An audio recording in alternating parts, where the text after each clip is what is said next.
Today we're talking about the subconscious. So recently, someone told me a story about a man who actually healed a skin cancer on his face through meditation. And we've all heard those stories about that woman who, through a hysterical strength, moves a car off her loved one. You've heard that story, right? And that's done completely through the power of her mind. Our minds have much more power than we realize. And when we think about the mind, social scientists divide the mind into two parts. One part they call the conscious mind. It's the rationalizing mind, the part that thinks. And then the second part they call the subconscious. And the subconscious is really the power hub of your body. It's the creator and the sustainer. It controls all your involuntary functions like your breathing, your circulation, your heart beating. It controls your digestion. And they even say now that the subconscious is responsible for turning on and off your genetic program that will run in your body. God is all power. He has put into you the subconscious, which is a creator and a sustainer. So what I want you to think about the subconscious like is a computer. And so the conscious part of our brain constantly feeds a code to the subconscious part. My son programs, and when I watch him program, it's the weirdest thing. It looks like gibberish to me. It's got all these numbers and sometimes letters. And so that's how he codes it. It doesn't make any sense to me. But he feeds that into the computer and then out pops something wonderful, right? And so that's the same idea. Our conscious brain feeds our subconscious a program and then out pops something. It is wonderful when our conscious brain is feeding our subconscious the correct messages. When it's feeding it love and joy and health and peace, then our body manifests love, joy, health, and peace, because that's what our subconscious runs, the program the subconscious is running. But it's tragic when the program that the conscious brain feeds the subconscious is negative. When it runs a negative program, the result is sickness, depression, disease. It's a body that really lives in hell on earth instead of heaven. To better understand how the subconscious works, you have to understand the role of the ego. We've talked about the ego a little bit in the past, but we're going to talk about it a lot in the next little bit, because the ego is always writing a program for the subconscious. The subconscious is a wonderful creator and it's a wonderful sustainer, but it has limitations. And the limitations depend a great deal on what your ego feeds it. So we're going to talk about the ego next.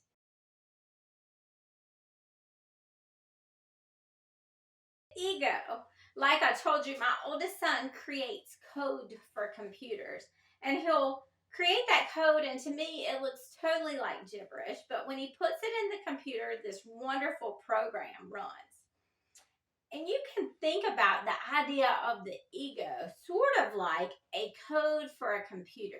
But the ego creates a code for our subconscious, and it tells it what it should run. Now, until man's eyes are open to God's truth, remember we talked about in the garden how we kind of lost God's truths and we started living in a different reality. But until man's eyes are open to God's truth, then man is ruled by his ego, the same as Eve was when she decided to make the choice that was opposite God. God is a master creator, and he has created us to also create. And we create every day, even when you don't realize it, you're creating. He has endowed us with that ability. But unfortunately, when Adam and Eve decided to create, they decided to create by usurping God. by trying to become their own God, by allowing their ego to try to be the God. And as a result of that, we are constantly fighting our ego, which is trying to create things that are untrue in our life and things that cause us harm. Remember, the only truths in the world are God's truths. And so what the ego tells you is often an untruth. Adam and Eve in the garden, when they made the wrong when they made the mistake, they created the unreality that we live in today. And when they chose the enemy's way over God's way, the reality of God, the fact that they were his child, that they had dominion, that they were created to rule and reign, those facts took a back seat to what their ego began to create. And as the ego created, the subconscious began to run that program. In the rest of this time, we're going to be discussing the ego. It's an important part to this therapy because the ego causes you trouble in an effort to help you. That sounds weird, I know. And I teach this as I'm counseling, that the things that your mind or your ego creates really are meant to protect you, really meant to be helpful, but your ego helps you in ways that are unhelpful. A lot of this is fueled by the ego's perceptions of things, which are really misperceptions because it misses God's truths and it starts trying to create on its own, and usually it creates based on what it understands from the past. So in choosing the ego's way over God's way, you keep yourself living in less than what Jesus promised, which is that abundant life. The Bible tells us that as a result of the atonement, which remember we said was the death and the resurrection, as a result of the atonement, the curse that was given to mankind in the garden, or placed upon mankind in the garden, the curse has been lifted and the enemy has been defeated. So like Jesus said in John 10:10, you should be walking in abundant life, full of victory, and just like Jesus promised. Jesus died to restore back everything that era in the garden created. He died to restore back the true reality. The Bible tells us that he became a curse so that we could be delivered from the curse of the physical world. You're actually, the Bible tells us, saved from that curse. The Greek word for salvation is soteria, which means preservation, deliverance, safety, and health, the deliver from molestation of enemies, and the deliverance from all earthly ills. So you are supposed to be saved from the curse that was placed upon mankind in the garden. Jesus died so that you could walk in your abundant life. That's God's reality. That's the kingdom of God on earth, and that's how you should be walking. You can either continue to choose the ego's way, which most of us do from the time we're tiny, right? We keep choosing the ego's way. And remember, we said the ego was self, the me, the mine. It's the self trying to help you, trying to protect you, but it does it in faulty ways. So you can keep choosing the ego's way, whose goal is sort of to help you, but in its help is presenting to you a misunderstanding, a lie. The ego is making things up because it believes that you are in lack.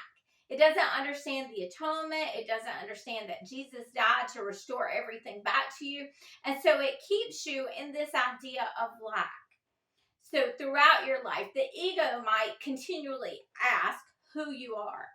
And then it believes that you have a void, so it tries to fill it with all different things to help you find your identity. The ego is trying to help you. So it might say, are you a good mother? Are you a good father? Are you a good businessman? Are you a good artist? Are you a smart person? Are you handsome? Are you talented? The ego is trying to fill what it believes is a lack with its own ideas. It's the ego attempting to help validate you, but usually it invalidates you, and answer the question of who you are based on the only thing it knows. Now, in this therapy, we are going to uncover God's truths about who you are. Unfortunately, when you walk in the ego's reality, your ego gives you a perception of who you are based on other people's reality, based on what other people have told you, on other people's emotions or feelings or the perceptions that you got as a child. And a lot of times the ego doesn't seem to be on your side as it fills you with these negative ideas about who you are. It creates based on the only thing that it knows, and the only thing that it knows is past. Now I want to give you an example of how the ego forms these untruths, or how it forms these illusions. So think about two people, and they might see the same brown dog. And if someone asks each of them, are dogs good? More than likely, they're going to have a different answer. Each is going to have its own answer. So one might say, I think dogs are awful. That brown dog is awful, and it's going to bite me, and it's scary. It might have that perception. That person might have that perception based on its past. Maybe he was bitten by a dog. Maybe he had a bad encounter with the dog. So that's that person's perception. The second person might say, that is the best brown dog in the world. I love brown dogs. All dogs are great. They're fabulous. Now, why would those perceptions be so different? The first person, based on its past, might have had a bad experience with dogs. The second person might have had a brown dog at home who was wonderful. So the ego takes perceptions that are based in the past, and it tries to create in the present and also in the future. But in doing that, it's giving you something less than truth. It's giving you illusions that are based solely on the past. Now, what is the truth about a brown dog? Is a brown dog good, or is the brown dog bad? Even as I say that, some of you have ideas that brown dog's awesome, and some of you have ideas that brown dogs are scary. So what is the truth? Remember, we said the only truths in the world are God's truth. They are fundamental truth. I have this little Yorkie doll. Her name is Anna, and she's tiny and she's cute, and people say she's always smiling. But I've had at least two people who have come over to my house and been terribly afraid. I had to put the dog away for one of them. Terribly afraid of Anna. Why was that? It was based on their past perceptions of dogs. Some people come over and love Anna. They rub all over and think she's great. So what does this mean? It means that our ego takes things that happen in the past and tries to create in the present. Your ego takes perceptions and tries to make them truth. Because your ego can only see the past, your thoughts can't really mean anything. I know that's hard for some of you, but it's the truth, because your thoughts are based on past perceptions that may or may not be true. It's the ego replaying the past. So the current world is based totally on your mind's perception. So nothing, I know you're going to hate this, some of you, but nothing in this world is fully true, because it's all based on our perceptions, and our perceptions all are different. The only real truths in the world are God's truths, because they don't change. Your perceptions are usually based on your past experience.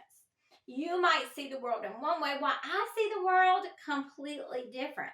So everything that the ego creates pretty much is perception, and it's based on the past. That's what happened in the garden. Eve's perception made her want to be like God instead of focusing on the truths, which were she already was like God. God had created her. She had his DNA. Instead of focusing on those truths, she began to focus on the enemy's lies. And that created perceptions that were inaccurate and not true. Now, the ego does this in so many different ways. It tries to help you by bringing these past perceptions forward. And a lot of times, those things are not helpful to you. The ego creates illusions, and then it forms these methods that we call defense mechanisms to try to help you. But at the core, those defense mechanisms are rebellion against God, because instead of focusing on the fact that all truth is God's truth and that God is going to help you, it tries to begin to help you yourself through its own measures. And those ways are really not helpful. So our number one truth, what we have to get out of this, is you were created for a relationship with God and for complete reliance on Him. And when we stray from that idea and we allow our egos to start creating and helping us apart from God, then negative thought processes, depression, despair, discouragement, those things start coming into our lives. This week, we're going to do a series of worksheets in chapter 3, which will focus your ideas on the ego, the subconscious, perceptions, but mostly God's truth.